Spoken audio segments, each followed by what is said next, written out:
USMLE's Step 2 CK, Pulmonary and Thoracic High-Yield Architecture. We're bypassing all the pleasantries today to deliver pure, actionable clinical algorithms. This is zero fluff, extreme information density, designed to perfect your score. Let's just get to work.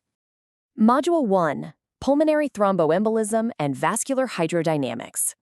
Your initial cognitive filter for a suspected pulmonary embolism, the Wells criteria. If your clinical gestalt and score point to a low likelihood, so less than 2, you're going to rely on a high-sensitivity D-dimer to definitively rule it out. But if that score hits 4 or 6, a PE is absolutely likely. You bypass the D-dimer completely and mandate an immediate CT pulmonary angiography. Seriously, do not waste your time on a D-dimer when your pretest probability is already high. It's just not going to change your management. Now, be prepared for the classic board exam pivot here. They love to throw a contraindication at you. Say your patient has renal failure with an elevated creatinine, maybe a severe contrast allergy, or she's pregnant. You absolutely must avoid contrast nephropathy, anaphylaxis, and fetal radiation. So what do? You immediately pivot away from the CTPA and order a ventilation perfusion, or VQ scan, to confirm the diagnosis safely. It's a lifesaver. And speaking of lifesavers, here is a crucial pre-imaging rule. If clinical suspicion is high and there's no absolute bleeding contraindication, you push empiric heparin before the patient ever reaches the CT scanner. You just cannot let a clot propagate while you're waiting for imaging.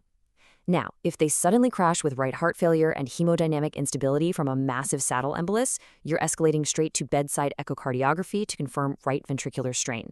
And that's followed immediately by systemic thrombolysis or an emergent surgical embolectomy. Shifting gears to chronic vascular issues, pulmonary hypertension is divided into WHO groups 1 through 5. This ranges from primary arterial disease all the way to left heart failure, chronic lung disease, chronic thromboembolism, and multifactorial causes. But keep this in mind. A non-invasive echo only estimates the damage. The absolute gold standard for confirmation, right heart catheterization. You have to prove a resting mean pulmonary artery pressure strictly above 25 millimeters of mercury. Okay, let's test this out with a high-stakes scenario. You've got a 70-year-old hypoxic, tachycardic female. She presents with pleuritic chest pain, blood-tinged sputum, a recent cross-country flight, and a positive Homan sign. So, what is the strongest predisposing risk factor for her in-hospital mortality? Well, the exam is totally baiting you with those classic symptoms. Yes, the hemoptyses and calf tenderness confirm the underlying DVT and PE. And sure, her normal blood pressure is a protective factor against immediate shock.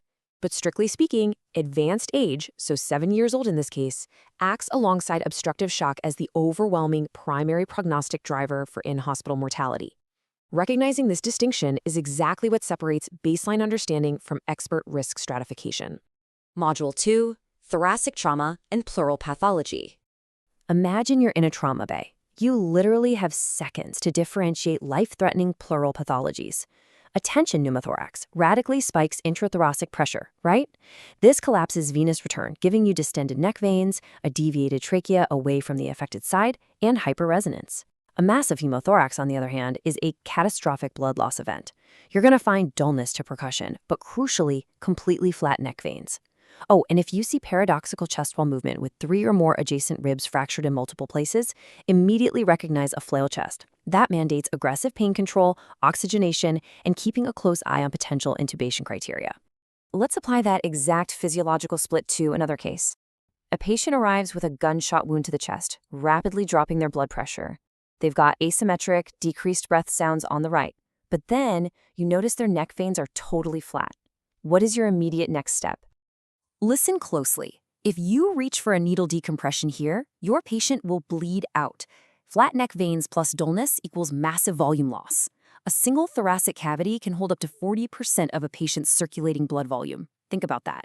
You must bypass the needle and prioritize rapid fluid resuscitation, blood products, and getting a chest tube in right away.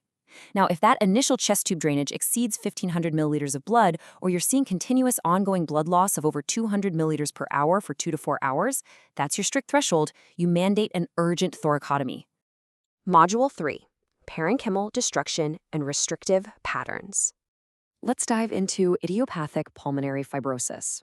This is a heavily tested restrictive profile, defined by architectural destruction that severely decreases lung compliance and total lung capacity. On a high-res CT, you are looking for this classic, stark, lower lobe subpleural honeycombing.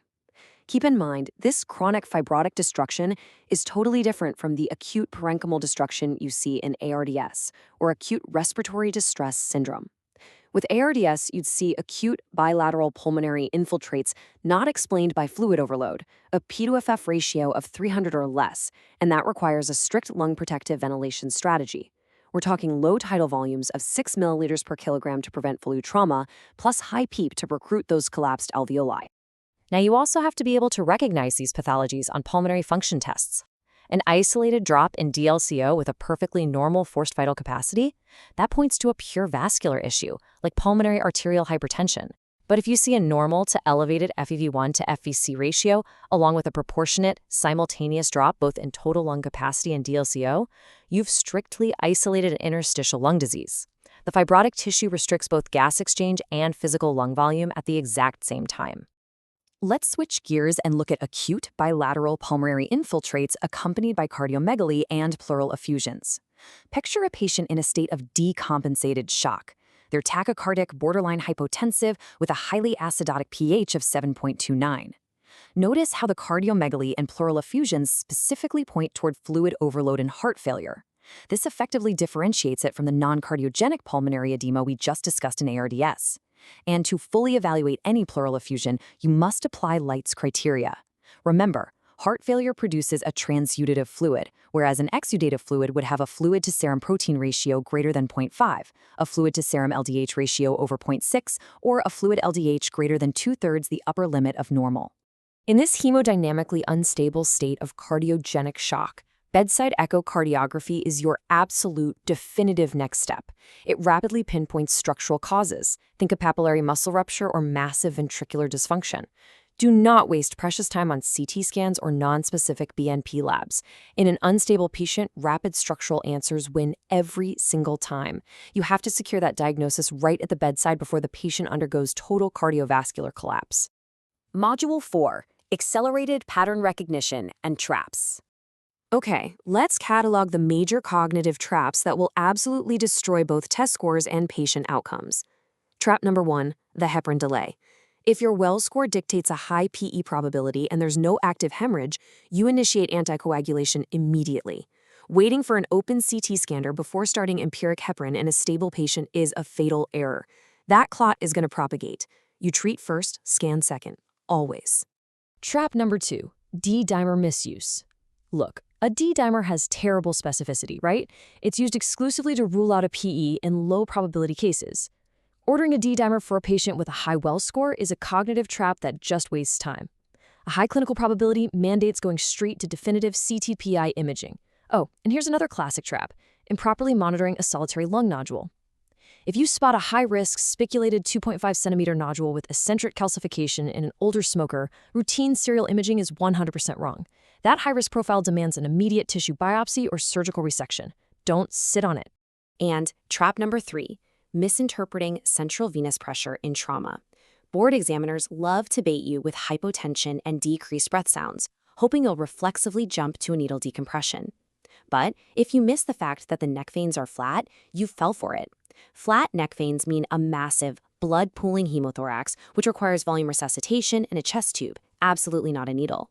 Conversely, if you see distended neck veins and a deviated trachea, boom, that's a tension pneumothorax. That mandates an immediate needle decompression prior to any diagnostic chest X-ray. So are you clinically vigilant enough to process these raw diagnostic cutoffs instinctively before your patient rapidly decompensates? Perfecting this architecture is exactly what separates average scores from elite clinical mastery. Ask yourself, in a split second, would you recognize a trap before you make a move? Keep these algorithms front of mind, and I will see you in the next explainer.